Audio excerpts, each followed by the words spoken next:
I carried that silence for decades.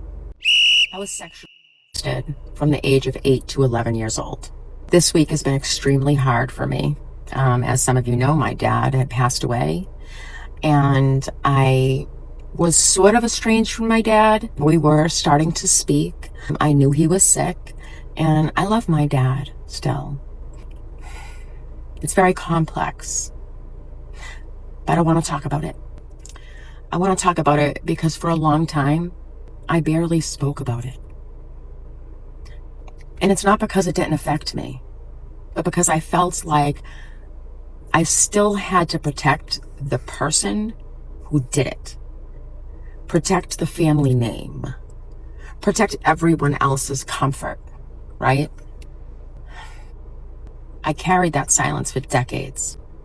I've been in therapy on and off for over 25 years, trying to understand the panic, the anxiety. I mean, I speak about it on here with you guys, the depression, the shame that never belonged to me in the fucking first place. When I was a teenager, the abuse turned to physical abuse and verbal abuse. I ended up moving out of my home at 15 years old. 15 years old. A child. Figuring life out alone, I've spent my adult life trying to build something different, creating safety for my children that I didn't have growing up. But the truth is, trauma just doesn't disappear because you grow up.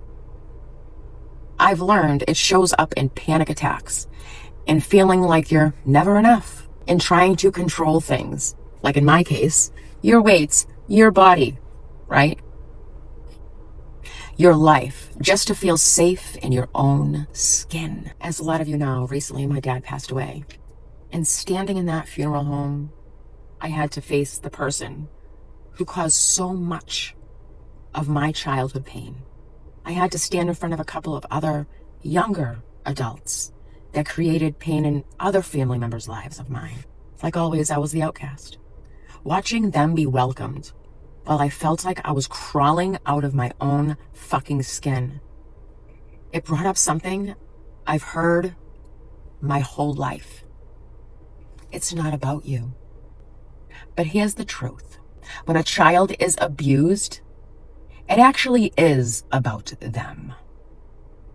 It's about safety, their voice, their healing. It's not something that you could just go, well, I apologized 5 million times. And you know what? That person may never forgive you. And you're going to need to fucking live with it. Because you're not the victim. There's a few reasons why I'm going to start sharing this now. And it's not for sympathy. I don't need sympathy. If you are someone who has lived through abuse, silence, shame, or being told, you're too emotional, you're just too much, you're being dramatic, just get over it, I want you to hear this. You are and were never too much. You were a child who deserved protection. And if you're still carrying that pain today, it could be years later, I'm here to tell you, you are not fucking broken. And you're absolutely not alone. I will be sharing more on this. My dad's passing is sad. I have mixed feelings, but I don't need to protect this family name no more.